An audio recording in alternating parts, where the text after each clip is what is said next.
First time driving the Model 3. Where's the... Hold on. Oh. The key card.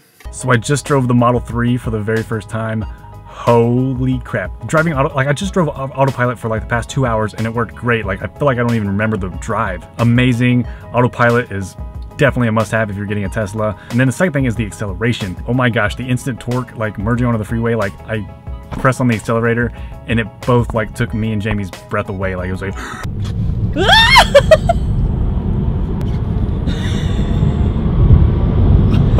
I don't have much time with the car, about 24 hours, and I'm not going to be driving that whole entire time. So I've got a little bit left tonight, and then I'm going to be driving it back up tomorrow. So let's see how it goes. Okay, day 2 and the final day with the Tesla Model 3. This is my rental from Turo. I just want to give you a quick video about my first initial thoughts and impressions about the car. It's absolutely fantastic. I got it on autopilot right now. So that's one of the main benefits, obviously, of getting this car is autopilot. It is an absolute lifesaver on a highway and in stop and go traffic, and it worked really well at night, and it was kind of raining a little bit. I used it last night when it was raining, and it was good. That was one of my biggest questions about the autopilot at night and during rain, but it worked really well, and it's been fantastic, like I said, on the highway. I mean, everything is so nice and clean, especially with the Model 3. Everything's minimal and clean. Touch display is very responsive. I love the navigation. The acceleration is nuts. The instant torque. This is my first time driving an electric vehicle. It is awesome. The sound system is great. I played music over Bluetooth from my iPhone.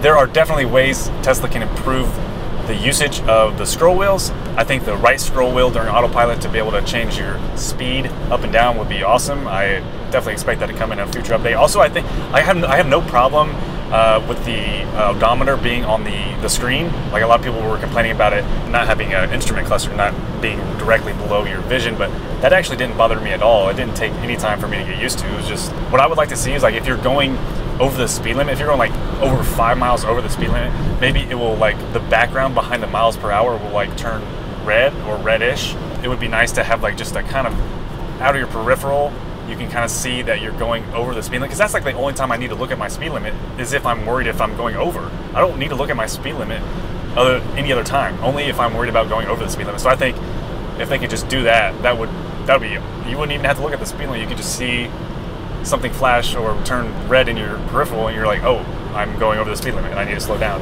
I love almost everything about the screen. It's very intuitive. However, I don't like how the navigation is on the opposite side. It's on the far right side, so it's very far away from your normal vision, so you have to look all the way over there to like see your destination and your trip plan. It's just a little bit inconvenient when it's on the very far right of the screen. Like I said, I'm a big fan of the design. I love the minimal feel to it. This is the Midnight Silver and it's awesome. I was 90% sure I was going to get red, but now I am torn. I really like this Midnight Silver. It's very stealthy and slick looking, and I think it matches the Aero wheels better in the interior. I think the interior with the the Aero wheels go great with the Midnight Silver look. A lot of people said like the viewing angle out of the windshield it's like outstanding. It's better than any other car. I was looking forward to that, but it didn't really stand out to me. It looks normal to me. It doesn't look like it's, oh, I can see everything. It's so wide open. I mean, it is, and you sit further to the front than you do on a normal vehicle because there's no engine. So you do get a good look and good vision for what's directly in front of you, but it's not like crazy out of the norm. But I am tall, I'm 6'3", so I don't sit down. I think if I was shorter, maybe it would look and closer, it would be better, but like I stand up, I'm up and back. Speaking of my tallness, like I'm 6'3", 6'4", and I have a few inches of headroom. And it is just a comfortable car for how small it is, or how much smaller it is compared to the S. Like this is like the best, perfect size for what I'm looking for in a car. It's compact, but it's still roomy. The all glass roof is fantastic. It does provide that openness feel, and I feel very comfortable. The seats are super comfortable. I have enough room. I have enough leg room. It feels great. I'm very comfortable in this car. Another thing that I was unsure about until I actually got into the car is like the phone charger for my iPhone. I can slide my iPhone on the charger with the case on it. And I have a pretty slim case though, but I was just concerned about that. I didn't want to have to take off the case and to put it on the charger, but it does. It snaps right on the charger just fine. Inside the cabin is super quiet, you know, when you're driving at low speeds. That's one of the most jarring things when you're coming from an engine vehicle. It's so quiet. However, when you're on the highway, you're getting all the wind noise. It sounds just like you're in a normal car. And today is very windy, so it is quite loud. The voice commands are going to be a huge factor going forward. I think that is the key.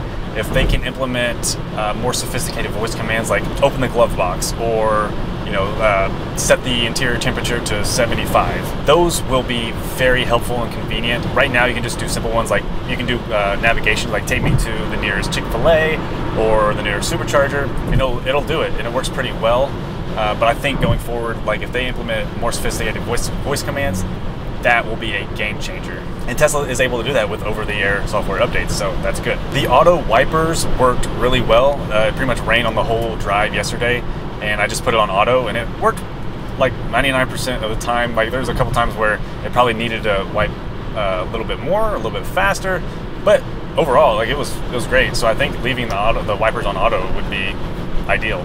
The backup camera is not as bad as like everybody makes it out to be. Maybe the update helped, but like it's still like a little like pretty fisheye-ish, just like any backup camera.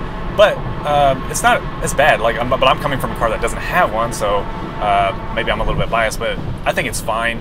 Now, the hardest thing to get used to for me, coming from a normal gasoline engine car, is when you come to a stop or when you let off the acceleration, it like abruptly stops very quickly. There is a setting you could change to make that a little less jarring, but that does lessen your regen energy captured.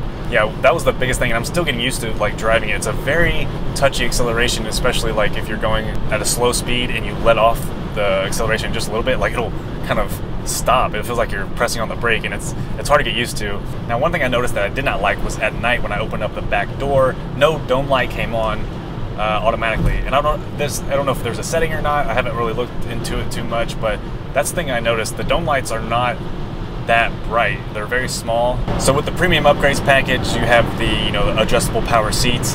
It has lumbar support, which was very clutch. Jamie, my fiance, loved that. That may have been her favorite thing about the seats, but she really loves, like she said, she loved the comfort of the seats. It was very comfortable. She loved just riding in the passenger seat. She said it was like she absolutely fell in love with the car like instantly.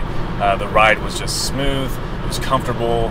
The openness of the all-glass roof, the autopilot as a driver was awesome, but she enjoyed it as well. It's just fun, and it works really well. Like that's one thing that I am very, like, if I think about the experience with it, my short experience with it, the things that stand out to me the most are probably the driving. The handling is great, the acceleration, and autopilot. The feel of it, the minimalist feel and design, it feels nice. The steering wheel I love the steering wheel.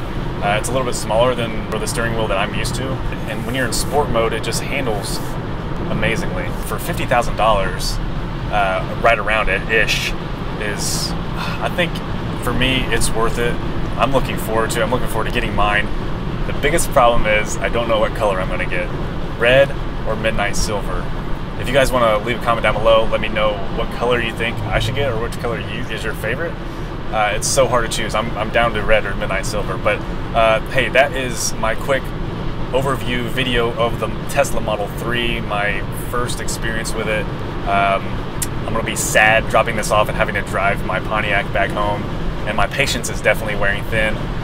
So hopefully I can get mine soon so I can do a full review for you guys.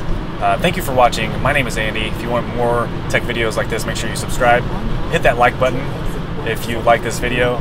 Navigation, stalkers, I'm almost at the supercharger. I will talk to you guys in the next one. Bye.